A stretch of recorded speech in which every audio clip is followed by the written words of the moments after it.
ಎಲ್ರಿಗೂ ನಮಸ್ಕಾರ.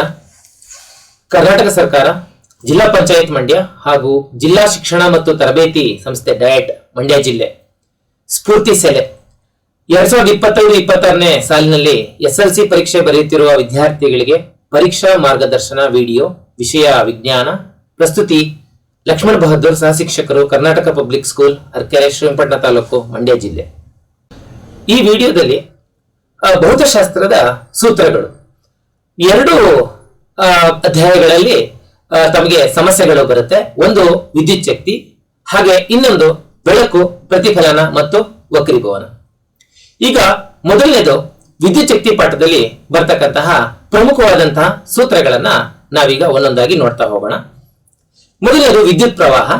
I = Q/T ಅಂತ ಹೇಳ್ತೀವಿ. ಇಲ್ಲಿ Q ಅನ್ನುವಂಥದ್ದು ಒಟ್ಟು ವಿದ್ಯುತ್ ಆವೇಶ ಆಗಿರುತ್ತೆ.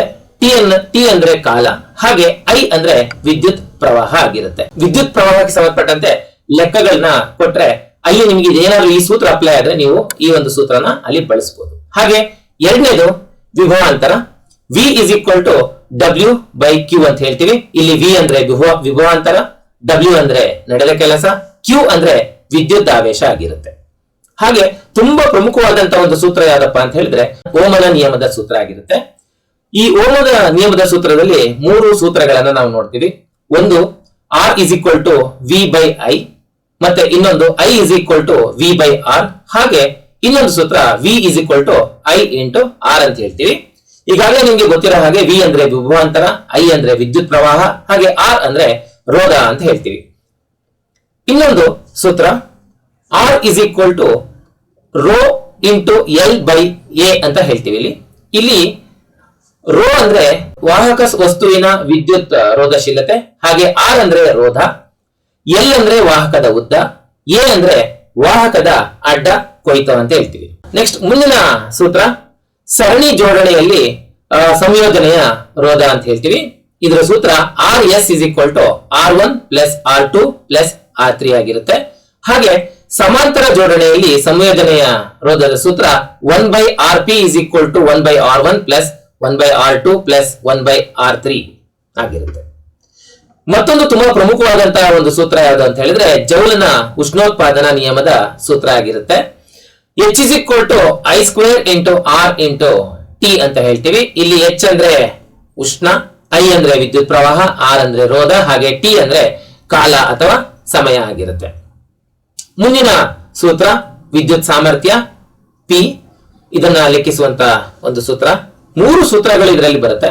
ಅದರಲ್ಲಿ ಮೊದಲನೇ ಸೂತ್ರ P = V × I ಅಂತ ಹೇಳ್ತೀವಿ. ಇನ್ನೊಂದು P = I² × R ಅಂತ ಹೇಳ್ತೀವಿ. ಹಾಗೆ ಮೂರನೇ ಸೂತ್ರ P = V²/R. ವಿದ್ಯಾರ್ಥಿಗಳು ಈ ಎಲ್ಲಾ ಸೂತ್ರಗಳು ವಿದ್ಯುತ್ ಶಕ್ತಿ ಪಾಠದಲ್ಲಿ ಬರ್ತಕ್ಕಂಥ ಎಲ್ಲಾ ಸೂತ್ರಗಳನ್ನ ಅಭ್ಯಾಸ ಮಾಡಿದ್ರೆ ನಿಮಗೆ ಯಾವ ಸಮಸ್ಯೆ ಕೊಟ್ಟಿರ್ತಾರೆ ಆ ಸಮಸ್ಯೆಗೆ ಸೂಕ್ತವಾದಂತಹ ಸೂತ್ರಗಳನ್ನ ಬಳಸೋದ್ರ ಮೂಲಕ ನೀವು ನಿಮ್ಗೆ ಕೊಟ್ಟಿರ್ತಕ್ಕಂಥ ಲೆಕ್ಕಗಳನ್ನ ಮಾಡಿ 4 ಅಂಕಗಳನ್ನ ಪಡಿಬಹುದು. ಬೆಳಕು, ಪ್ರತಿಫಲನ ಮತ್ತು ವಕ್ರೀಭವನ. ಇದರಲ್ಲಿ ಮೊದಲನೇ ಸೂತ್ರ ಸಂಗಮ ದೂರ ಅಥವಾ ವಕ್ರತಾ ತ್ರಿಜ್ಯಕ್ಕಿರುವಂತಹ ಸಂಬಂಧ R = 2 × F ಅಥವಾ F = R/2 ಆಗಿರುತ್ತೆ. ಹಾಗೆ ಇನ್ನೊಂದು ಸೂತ್ರಕ್ಕೆ ಬರೋದಾದ್ರೆ ದರ್ಪಣದ ಸೂತ್ರ 1/F = 1/V + 1/U. ಇಲ್ಲಿ U ಅಂದ್ರೆ ವಸ್ತುವಿನ ದೂರ, V ಅಂದ್ರೆ ಪ್ರತಿಬಿಂಬದ ದೂರ, ಹಾಗೆ F ಅಂದ್ರೆ ಸಂಗಮ ದೂರ ಆಗಿದೆ. ಮುಂದಿನ ಸೂತ್ರ ದರ್ಪಣಗಳಿಂದ ಉಂಟಾದ ವರ್ಧನೆ M = H'/H ಅಥವಾ V/U ಅಂತಾನು ಹೇಳ್ತೀವಿ. ಇಲ್ಲಿ H ಅಂದ್ರೆ ವಸ್ತುವಿನ ಎತ್ತರ, ಹಾಗೆ H' ಅಂದ್ರೆ ಪ್ರತಿಬಿಂಬದ ಎತ್ತರ, U ಅಂದ್ರೆ ವಸ್ತುವಿನ ದೂರ, V ಅಂದ್ರೆ ಪ್ರತಿಬಿಂಬದ ದೂರ ಆಗಿರುತ್ತೆ. ಈಗ ಮಸೂರದ ಸೂತ್ರನ ಸರಿ ಅಭ್ಯಾಸ ಮಾಡೋಣ. 1/F = 1/V - 1/U ಆಗಿರುತ್ತೆ. ಇಲ್ಲಿ U ಅಂದ್ರೆ ವಸ್ತುವಿನ ದೂರ, V ಅಂದ್ರೆ ಪ್ರತಿಬಿಂಬದ ದೂರ, F ಅಂದ್ರೆ ಸಂಗಮ ದೂರ ಆಗಿರುತ್ತೆ.